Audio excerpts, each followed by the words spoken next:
Hi, my name is Maria 5. Welcome to my channel if you're new. Welcome back to my channel if you're not so new. I have a tea and a make and a book. Well, 3 books, 3 stories in 1 book. So let's get started. So the tea today I have is, I don't know if you can see it. There we go. It's a Sunny Sea by David's Tea. This color here, I've added a bit of honey to it. I don't care for the taste at all. It's not at all to my liking, but you know, that's me. I put honey in it to kind of mask the taste a little bit. And then I was debating actually putting lemon in it because I wonder what that would taste like because it's still citrus, right? So, haha.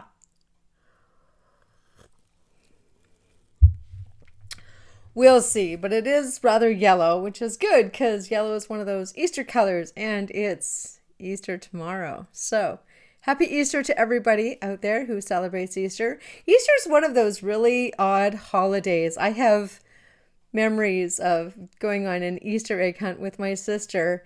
And as you know, when you're a little kid, it's not a big thing.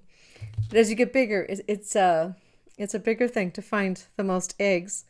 And at the time, I actually really liked chocolate, which is, I'm a big white chocolate fan now. And I like really dark chocolate and I like chocolate orange. But yeah, not so much about the chocolate. Anyway, Easter egg hunts. And at the end, my mom would make us both dump out our baskets and then she would divide it all evenly. So, I mean, yes, it was fair, but what was the fun in that? So I think I quit trying after a while. It's like, doesn't matter. We're all going to end up with the same eggs anyway. The other funny part to that story is that my mom would often say that, you know, months later she'd find an Easter egg somewhere while she was cleaning. And of course, we all had a good chuckle about that. We never got the Easter egg though, so obviously she ate it. Anyway, yeah, Easter is one of those really odd holidays. It's not on a set day. It's I should have looked this up, but it's something like 6 weeks after the second full moon of the year, and like 6 weeks have to pass, and then it's got to be 6 weeks of like, it's complicated, but they figure it out every year, and that's the day that Easter's celebrated. And apparently it goes back way, way, way back when to pagan times, and there was a goddess Easter, and she was the goddess of fertility, and therefore the rabbits, because they have such a high fertility rate, bunnies are easily produced. And there's a very little gestation period. And yeah, so it's quite interesting. I don't know if it's gestation, if it's mammals, but at any rate, yeah, Easter is one of those odd things. But if you do celebrate it, happy Easter. The make I have today is I have this. It's made of cloth. I'll just undo it. So just a strip of cloth. It's not stitched. It's actually still open. Just like a 1-inch strip of fabric that's been pressed quite tightly. And then there's crimpings on the edge. And then you can see the fasteners. So it's that perfect shade of pink for Easter. So there we have it. I know. And then I have a bigger make next week, and then a smaller one, and then a bigger make the week after that, because I'm making clothes. So tops specifically. So yeah, the makes are not huge this time around, but that's okay. You know, a make is a make. Anytime I spend sitting downstairs and creating whatever I happen to be creating is always a good thing. Anyway, all right. Without further ado, we have Easter Basket Murders by Leslie Mayer.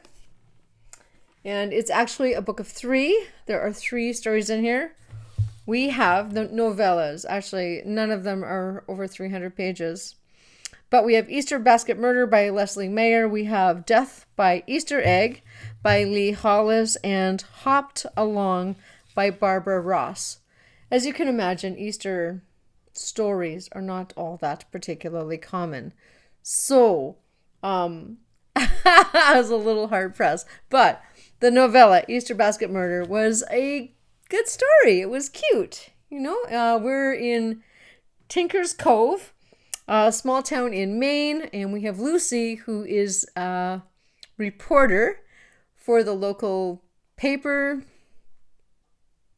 The Colonist. I should have written that down. Anyway, and so she's an empty nester. She's married. Her kids have left, and she runs around this small town and gathers the news, mostly according to her boss, Ted. So there's always a long list of to-dos, and it's just a fun story. There are some really humorous parts, but you can just imagine. So it starts off with the Chamber of Commerce wanting to do an Easter promotion for the local businesses. So they have come up with this plan to have this big Easter basket, and there's chocolates and gift certificates and cards and a egg made or designed or created by Karl Klaus, and he is a well-renowned sculptor, and his works go for thousands of dollars, so it's quite the prize to win.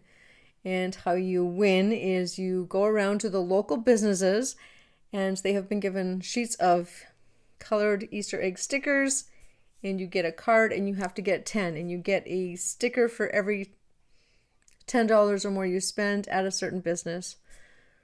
So this is the incentive for the townspeople to get out and spend some money and do some promotion and hopefully generate some business. There's a lovely prize to be won. So things are happening along, and then 2 or 3 days later, somebody has noticed that the Easter egg is missing. Well, you can imagine. So Lucy has this big list of people that she has to have little interviews with and get quotes from, and it's all a little bit humorous. Each person names somebody else that they think is the suspect, so that keeps her going. It is actually quite humorous. So we have all that going on. The library has a fundraiser, and it's $10 to whack a ball closest to like a flag, a pole, a hole-in-one, and the closest person wins. So, or unless you get a hole-in-one. So we have lots of townspeople, people that aren't good at golf, people that are really good at golf. Everyone shows up, and the library last year apparently raised something to the effect of $10,000, so it was a really huge success. So this year, they have all these people coming out, and one guy, David Forrest, who's the jeweler, who Lucy's already interviewed, and he's a pretty good golfer, went pro for a couple years. So, and I know for a fact that that's like a year long, you take a year off of your life to go through their program so that you can become a pro golfer. That's an aside. Anyway, he's turned pro. So he was pro for a few years. Now he works in the jewelry business with his wife, and he's swinging, and he, like, while he's warming up, he knocks his golf bag over, and out rolls the Easter egg that's been stolen. And everyone's shocked, but nobody more so than him. So then it's like, is he framed? Of course he's framed, but is he really framed? So that all starts. And then we find him dead. And nobody really knows why. Was it a murder? Was it suicide? So I won't give you any more. That's the gist of the story, but it's just a cute Easter story. I have not read the other two in here. I mean, obviously, they're available if you get the book. But I have only read this one. But it was just a cute story. And as I said, under 300 pages. It's not a big read. It's not heavy duty. Just a nice, light, fluffy read. Fluffy as in bunnies. Haha, see what I did there? I know. I do have an odd sense of humor. Everybody I know will agree with that one. So, please like, please subscribe. Let me know in the comments below if you've decided to pick up this book and give it a try. Thank you so much for watching. We will see you next Saturday. Bye-bye.